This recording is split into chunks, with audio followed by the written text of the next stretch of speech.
ಶ್ರೀ ಬಸವ ಟಿವಿಯ ಎಲ್ಲ ವೀಕ್ಷಕರಿಗೂ ಕೂಡ ಶರಣು ಶರಣಾರ್ಥಿ. ಶ್ರೀ ಸಿದ್ಧಲಿಂಗೇಶ್ವರ ಆರೋಗ್ಯಧಾಮ ಇವರು ಸಾದರಪಡಿಸ್ತಾ ಇರುವಂತಹ ಅನೇಕ ಔಷಧಿಗಳ ಬಗ್ಗೆ ಹಾಗೆ ನಮ್ಮ ಆರೋಗ್ಯವನ್ನು ಯಾವ ರೀತಿಯಲ್ಲಿ ಕಾಪಾಡಿಕೊಳ್ಳಬೇಕು ಇದರ ಬಗ್ಗೆ ಮಾತಾಡಲಿಕ್ಕೆ ಇವತ್ತು ನಮ್ಮ ಜೊತೆ ಪಂಚಕರ್ಮದಲ್ಲಿ ಸ್ನಾತಕೋತ್ತರ ಪದವಿಯನ್ನು ಪಡೆದಿರುವಂತಹ ಆಯುರ್ವೇದ ವೈದ್ಯರಾಗಿರುವಂತಹ ಡಾಕ್ಟರ್ ವೀಣಾ ಕೆ ಅವರು ನಮ್ಮ ಜೊತೆ ಇದ್ದಾರೆ. ಬನ್ನಿಯವರನ್ನ ಕಾರ್ಯಕ್ರಮಕ್ಕೆ ಸ್ವಾಗತಿಸೋಣ. ಮೇಡಮ್, ಕಾರ್ಯಕ್ರಮಕ್ಕೆ ಸ್ವಾಗತ. ನಿಮಗೂ ಹಾಗೂ ಬಸವ ಟಿವಿಯ ಸಮಸ್ತ ವೀಕ್ಷಕರಿಗೂ ಶರಣು ಶರಣಾರ್ಥಿಗಳು.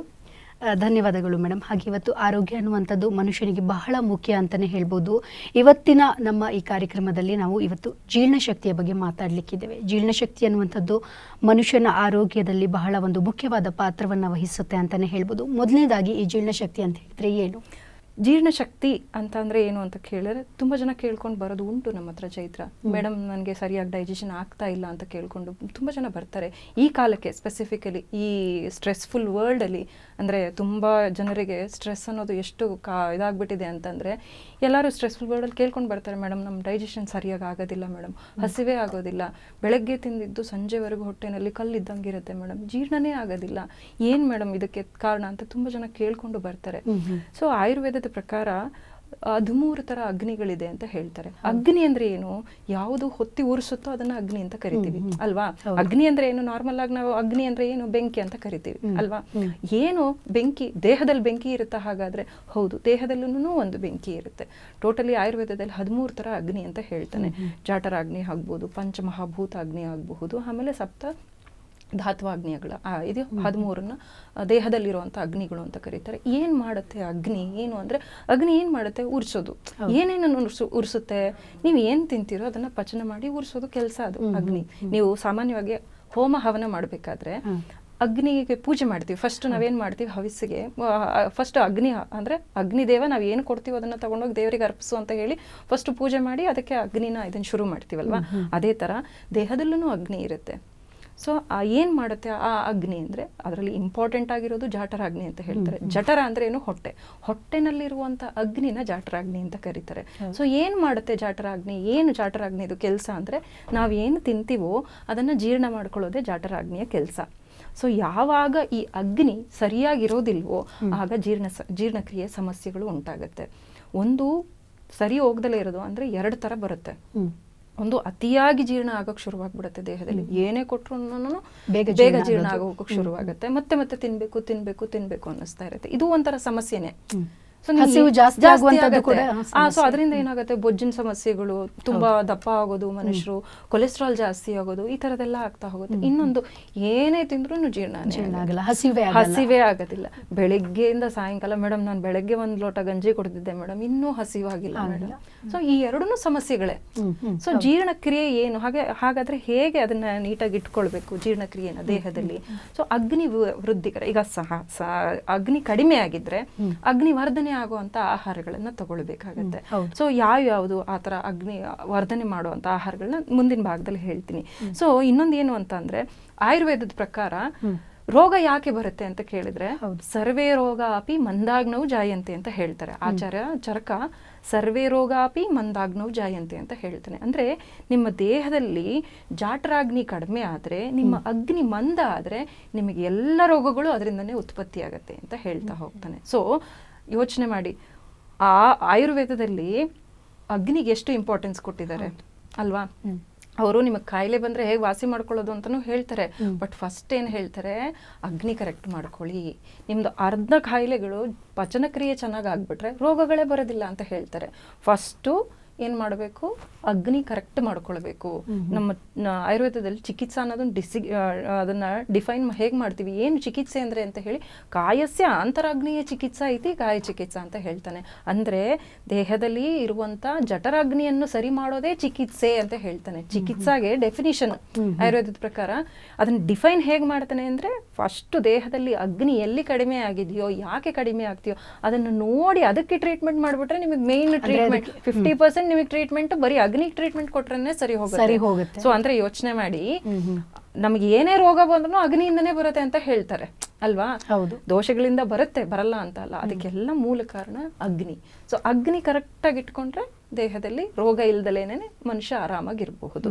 ಆ್ಯಂಡ್ ಹಿಂದಿನ ಕಾಲದಲ್ಲಿ ಅಂದರೆ ತ್ರೇತಾಯುಗ ಅಥವಾ ದ್ವಾಪರ ಯುಗ ಅದರಲ್ಲೆಲ್ಲ ಆಹಾರದಲ್ಲಿ ಇದಿಟ್ಟಿರಲಿಲ್ಲ. ಈ ಕಲಿಯುಗದಲ್ಲಿ ಭಗವಂತ ಏನಿಟ್ಟಿದ್ದಾನೆ ಅಂತಂದ್ರೆ ಆಹಾರ ಎಲ್ಲಿವರೆಗೂ ದೇಹ ತಗೊಳ್ತಾ ಇರುತ್ತೋ, ಎಲ್ಲಿವರೆಗೂ ಜೀರ್ಣಶಕ್ತಿ ನಮ್ಮಲ್ಲಿ ಇರುತ್ತೋ, ಅಂದ್ರೆ ಆಹಾರ ಪಚನ ಆಗ್ತಾ ಇರುತ್ತೋ ಅಲ್ಲಿವರೆಗೂ ಮನುಷ್ಯನ ಆಯಸ್ಸಿಗೆ ತೊಂದರೆ ಇಲ್ಲ ಅಂತ ಹೇಳ್ತಾರೆ. ಸೊ ಹಿಂದಿನ ಯುಗಕ್ಕೆ ಕಂಪೇರ್ ಮಾಡಿದ್ರೆ ಹಿಂದಿನ ಯುಗದಲ್ಲಿ ರಕ್ತ ಎಲ್ಲಿವರೆಗೂ ಮನುಷ್ಯನ ದೇಹದಲ್ಲಿ ರಕ್ತ ಹರಿತಾ ಇತ್ತೋ ಅಲ್ಲಿವರೆಗೂ ಅವನಿಗೆ ಆಯಸ್ಸಿಗೆ ತೊಂದರೆ ಆಗ್ತಿರ್ಲಿಲ್ಲ ಅಂತ ಹೇಳ್ತಾನೆ. ಸೊ ಕಲಿಯುಗಕ್ಕೆ ಭಗವಂತ ಅದನ್ನ ಎಲ್ಲಿ ಇಟ್ಟಿದ್ದಾನೆ ಅಂದ್ರೆ ಅನ್ನದಲ್ಲಿ ಇಟ್ಟಿದ್ದಾನಂತೆ. ಸೊ ನೀವು ಅನ್ನ ಅಂದ್ರೆ ನೀವು ಊಟ, ನಿಮ್ಮ ಊಟ, ಅಕ್ಕಿ ಅನ್ನ ಅಂತಲ್ಲ, ನೀವು ಏನು ತಿಂತೀರಾ ಆ ಆಹಾರ ಎಲ್ಲಿವರೆಗೂ ನಿಮ್ಮ ದೇಹದಲ್ಲಿ ಜೀರ್ಣ ಆಗ್ತಾ ಇರುತ್ತೆ, ನೀವು ಅದ್ರ ಎಲ್ಲಿವರೆಗೂ ನಿಮ್ಮ ಪ್ರಾಣನ ಆಹಾರದಿಂದ ನರಿಶ್ ಮಾಡ್ತಾ ಇರ್ತೀರ ಅಲ್ಲಿವರೆಗೂ ನಿಮಗೆ ಏನೂ ತೊಂದರೆ ಆಗೋದಿಲ್ಲ. ಒನ್ಸ್ ಆ ಅಗ್ನಿ ಕಡಿಮೆ ಆಯಿತು ಅಂತಂದ್ರೆ ನಿಮಗೆ ರೋಗ ಶುರುವಾಗತ್ತೆ ಅಂತ ಹೇಳ್ತಾ ಹೋಗ್ತಾನೆ. ಸೊ ಈಗ 13 ಥರ ಅಗ್ನಿಗಳಿದೆ ಅಂತ ನಾನು ಹೇಳಿದೆ. 13 ಥರ ಅಗ್ನಿಗಳನ್ನು ಇಂಪಾರ್ಟೆಂಟಾ? ಹೌದು, 13 ಥರ ಅಗ್ನಿಗಳೂ ಇಂಪಾರ್ಟೆಂಟು. 13 ಥರನೂ ಪಚನ ಆಗ್ತಾ ಹೋಗುತ್ತೆ ದೇಹದಲ್ಲಿ. ನಾವು ಹೇಳ್ಬೋದು ಡೈಜೆಷನ್ ಪವರ್ ಅಂದರೆ ಒಂದೇ ಅಲ್ವಾ ಮೇಡಮ್, ನೀವು 13 ಥರ ಅಗ್ನಿ ಹೇಳ್ತಾ ಇದ್ದೀರಾ. ಪಂಚಮಹಾಭೂತ ಅಗ್ನಿ ಅಂತ ಹೇಳ್ತಾನೆ. ಸೊ ನಮ್ಮ ದೇಹ ಆಗಿರೋದೇನೆ ಪಂಚಮಹಾಭೂತಗಳಿಂದ. ಸರ್ವಂ ದ್ರವ್ಯಂ ಪಾಂಚಭೌತಿಕಂ ಅಂತ ಹೇಳ್ತಾ ಹೋಗ್ತಾನೆ. ಅಂದರೆ ನಮ್ಮ ಈ ದೇಹ ಆಗಿರೋದು ಆಕಾಶ ತತ್ವ, ವಾಯು ತತ್ವ, ಮತ್ತು ಅಗ್ನಿ ತತ್ವ, ಜಲತತ್ವ ಮತ್ತು ಪೃಥ್ವಿ ತತ್ವ ಅನ್ನೋ ಈ ಪಂಚಮಹಾಭೂತಗಳಿಂದನೇ ಈ ದೇಹ ಆಗಿರೋದು. ನೀವು ಯೂಶಲಿ ಇದರಲ್ಲಿ ನೋಡಿರ್ತೀರಾ ಅನ್ಸುತ್ತೆ, ಟಿವಿನಲ್ಲಿ ಯಾರಾದರೂ ದೊಡ್ಡವರು ತೀರಿ ಹೋದಾಗ ಇವರ ದೇಹ ಪಂಚಮಹಾಭೂತಗಳಲ್ಲಿ ಲೀನ ಆಯಿತು ಅಂತ ಹೇಳ್ತಾರೆ. ಸೊ ಅದೇ ಕಾನ್ಸೆಪ್ಟು. ಎಲ್ಲ ಮನುಷ್ಯನಿಂದ ಹಿಡಿದು ಪ್ರತಿಯೊಂದು ಪ್ರಾಣಿ, ಈವನ್ ಇದು ಮರ ಗಿಡಗಳು ಎಲ್ಲವೂ ಪಂಚಮಹಾಭೂತಗಳಿಂದ ಆಗಿದೆ. ಸೊ ಆ ಥರದ್ದು 5 ಅಗ್ನಿಗಳು ನಮ್ಮ ದೇಹದಲ್ಲಿರುತ್ತೆ. ಪಂಚಮಹಾಭೂತ ಅಗ್ನಿ ಅಂತ ಕರೀತಾರೆ. ಸೊ ಇದನ್ನು ನಮ್ಮಲ್ಲಿ ಜೀರ್ಣ ಪ್ರಕ್ರಿಯೆಗೆ ಹೆಲ್ಪ್ ಮಾಡುತ್ತಾ? ಹೌದು, ಇದು ಪಂಚಮಹಾಭೂತ ಅಗ್ನಿ ಏನಿದೆ ಇದು ನಮ್ಮ ದೇಹದಲ್ಲಿ ಆಗುವಂಥ ಜೀರ್ಣಕ್ರಿಯೆಗೆ ಹೆಲ್ಪ್ ಮಾಡ್ತಾ ಬರುತ್ತೆ. ನೆಕ್ಸ್ಟ್ 7 ಧಾತ್ವಾಗ್ನಿಗಳು ಅಂತ ಹೇಳಿದೆ. ಆಯುರ್ವೇದದ ಪ್ರಕಾರ ನಮ್ಮ ದೇಹ ಧಾರಣೆ ಆಗಬೇಕು ಅಂತಂದ್ರೆ ಧಾತು ಅನ್ನೋದು ತುಂಬಾ ಇಂಪಾರ್ಟೆಂಟ್ ಆಗುತ್ತೆ. ಅವು 7 ಇದಾವೆ. ಯಾವ್ಯಾವು ಅಂದ್ರೆ ರಸ, ರಕ್ತ, ಮಾಂಸ, ಮೇದ, ಅಸ್ಥಿ, ಮಜ್ಜ, ಶುಕ್ರ. ಈ 7 ಧಾತುಗಳಿರುತ್ತೆ. ಸೊ 7 ಧಾತುಗಳು 7 ಥರ ಅಗ್ನಿಗಳಿಂದ ಕೂಡಿರುತ್ತೆ. ಸೊ ಈಗ ತಿಂದಿದ್ದು ಆಹಾರ ನೆಕ್ಸ್ಟ್ ಧಾತುಗೆ ಅಂದರೆ ರಸಧಾತು ಆಗಿ ಕನ್ವರ್ಟ್ ಆದಮೇಲೆ ಅದರ ನೆಕ್ಸ್ಟ್ ಧಾತುಗೆ ನರಿಶ್ಮೆಂಟ್ ಹೋಗೋದು ರಸಧಾತ್ವಾಗ್ನಿಯಿಂದ ಡಿವೈಡ್ ಆಗಿ ನೆಕ್ಸ್ಟ್ ಧಾತುಗೆ ಹೋಗುತ್ತೆ. ರಕ್ತಧಾತ್ವಾಗ್ನಿ, ಅದಾದಮೇಲೆ ಮಾಂಸಧಾತ್ವಾಗ್ನಿ, ಮೇಧೋಧಾತ್ವಾಗ್ನಿ, ಅಸ್ಥಿಧಾತ್ವಾಗ್ನಿ, ಶುಕ್ರಧಾತ್ವಾಗ್ನಿ, ಈ ಥರ ಮಜ್ಜಾಧಾತ್ವಾಗ್ನಿ, ಈ ಥರ ಒಂದೊಂದು ಧಾತುಗಳು ನರಿಶ್ ಆಗಿ ಅದರ ನೆಕ್ಸ್ಟ್ ಧಾತುಗೆ ಅದರದ್ದು ನೆಕ್ಸ್ಟ್ ಪಾರ್ಟ್ ಹೋಗಬೇಕು. ಅಂದರೆ ಪೂರ್ತಿ ದೇಹದ ತುಂಬ ಅಂದರೆ 7 ಧಾತುಗಳು ನರಿಶ್ ಆಗಬೇಕು ಅಂದರೆ 7 ಧಾತ್ವಾಗ್ನಿಗಳನ್ನು ವರ್ಕ್ ಮಾಡಬೇಕಾಗತ್ತೆ. ಅದಕ್ಕೆಲ್ಲ ಮೇಯ್ನು ಪಂಚಮಹಾಭೂತಾಗ್ನಿಗೂ ಮತ್ತು ಸಪ್ತಧಾತ್ವಾಗ್ನಿಗೂ ಮೇಯ್ನ್ ಏನು ಅಂತಂದರೆ ಜಠರಾಗ್ನಿ. ಸೊ ಜಠರದಲ್ಲಿರುವಂಥ ಅಗ್ನಿಗುಣ ಯಾವುದು? ಡೈಜೆಸ್ಟಿವ್ ಇದು ಏನಂತಾರೆ ಪವರ್ ಅಂತ ಕರಿತೀವಿ. ಹೈಡ್ರೋಕ್ಲೋರಿಕ್ ಆಸಿಡ್ ಯೂಶಲಿ ನಮ್ಮ ದೇಹದಲ್ಲಿ ಈ ಮಾಡರ್ನ್ ಮೆಡಿಸಿನ್ ಪ್ರಕಾರ ಹೇಳಬೇಕು ಅಂತಂದರೆ ಹೈಡ್ರೋಕ್ಲೋರಿಡ್ ಆಮ್ಲ ಅಂತ ಹೇಳ್ತಾರೆ. ಅದು ದೇಹದಲ್ಲಿ ಉತ್ಪತ್ತಿ ಆದಾಗ ನಾವು ತಿಂದಿರುವಂಥ ಊಟ ಸಣ್ಣದಾಗಿ ಬ್ರೇಕ್ ಆಗಿ ಅಂದರೆ ಜೀರ್ಣ ಪ್ರಕ್ರಿಯೆಗೆ ಬೇಕಾಗುವಷ್ಟು ಚಿಕ್ಕ ಸೈಜಿಗೆ ಅದೇನಾಗುತ್ತೆ ಭಾಗ ಆಗ್ತಾ ಹೋಗುತ್ತೆ. ಭಾಗ ಆಗಿ ಸಣ್ಣ ಕರಳಿಗೆ ಬರುತ್ತೆ ಮತ್ತು ದೊಡ್ಡ ಕರಳಿಗೆ ಬರುತ್ತೆ. ಅದು ಬಂದು ಸಾರ ಮತ್ತು ಕಿಟ್ಟ ವಿಭಜನೆ ಆಗುತ್ತೆ. ಸಾರ ಭಾಗ ದೇಹಕ್ಕೆ ನರಿಶ್ಮೆಂಟ್ ಪುಷ್ಟಿಯನ್ನು ಕೊಟ್ಟರೆ ಕಿಟ್ಟ ಭಾಗ ಮಲ ರೂಪದಲ್ಲಿ ಆಚೆ ಬರುತ್ತೆ. ಸೊ ಇದನ್ನು ಡೈಜೆಷನ್ ಪ್ರೋಸೆಸ್ ಅಂತ ಕರೀತಾರೆ. ಎಲ್ಲಿಂದ ಶುರುವಾಗುತ್ತೆ ಡೈಜೆಷನ್ ಪ್ರೋಸೆಸ್? ನಾವು ಊಟ ತಿಂದಿದ ತಕ್ಷಣ ನಾಲಿಗೆಯಿಂದ ಶುರುವಾಗುತ್ತೆ. ನಾಲಿಗೆಯಿಂದ ಶುರುವಾಗಿ ಮಲ ರೂಪದಲ್ಲಿ ಆಚೆ ಬರೋವರೆಗೂ ಏನೇನು ಪ್ರೋಸೆಸ್ ಆಗುತ್ತೋ ಅದನ್ನೆಲ್ಲ ಡೈಜೆಷನ್ ಅಂತ ಕರೀತಾರೆ. ಸೊ ಜೀರ್ಣಕ್ರಿಯೆ ಅಂತ ಕಾಮನ್ ವರ್ಡಲ್ಲಿ ಅದನ್ನು ಜೀರ್ಣಕ್ರಿಯೆ ಅಂತ ಕರೀತಾರೆ. ಸೊ ಅಂಥದ್ದು ಜೀರ್ಣಕ್ರಿಯೆ ಈಗ ತುಂಬ ಜಾಸ್ತಿ ಅಗ್ನಿ ಆಗಿದ್ರೆ ಅದನ್ನು ಕಡಿಮೆ ಮಾಡ್ಕೊಳ್ಳೋ ಅಂಥ ದಾರಿಗಳೂ ಇದೆ.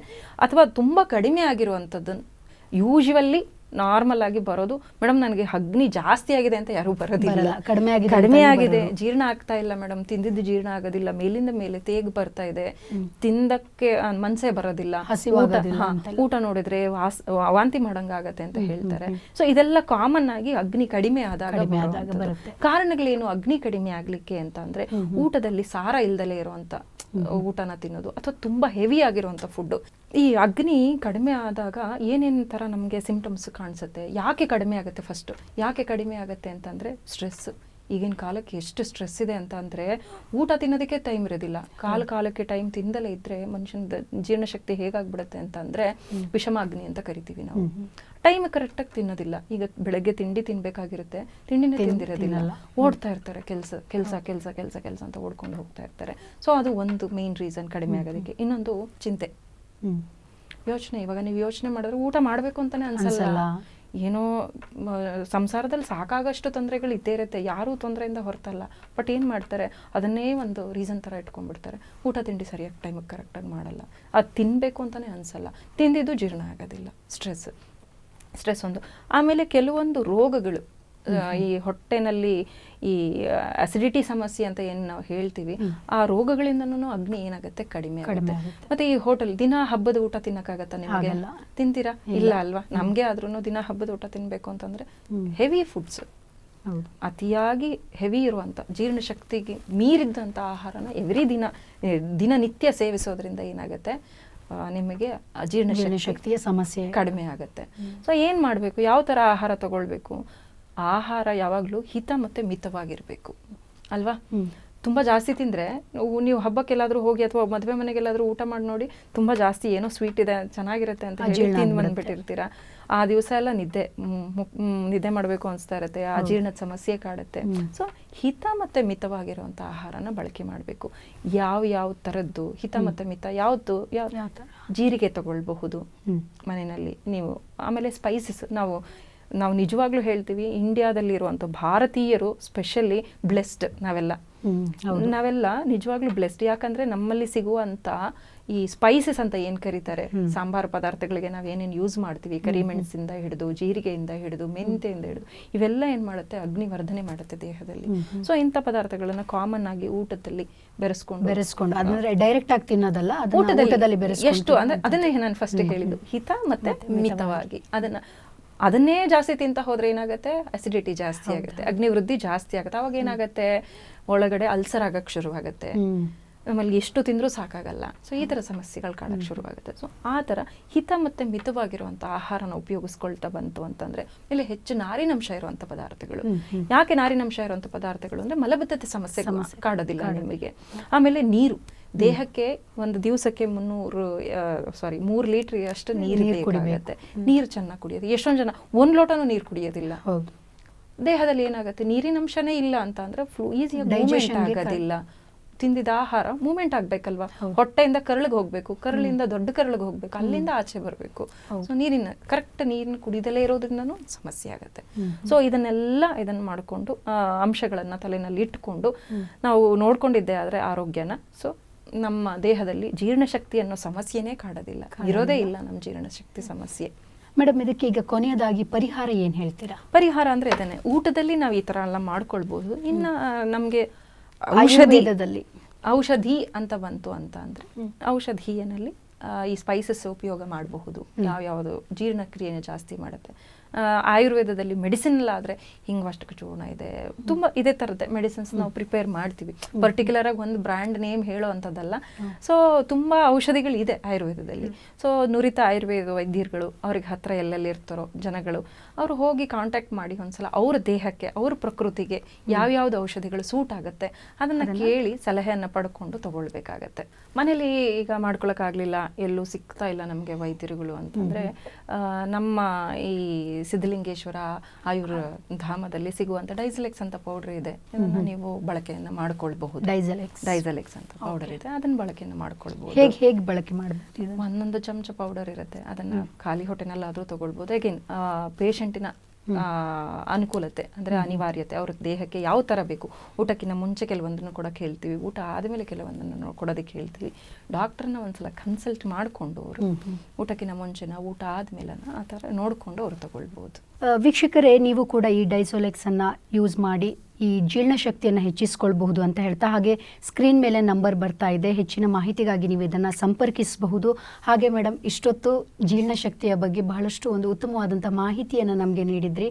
ವಾಹಿನಿಯ ಪರವಾಗಿ ಹಾಗೆ ವೀಕ್ಷಕರ ಪರವಾಗಿ ತಮಗೆ ತುಂಬು ಹೃದಯದ ಧನ್ಯವಾದಗಳು. ನಮಸ್ತೆ.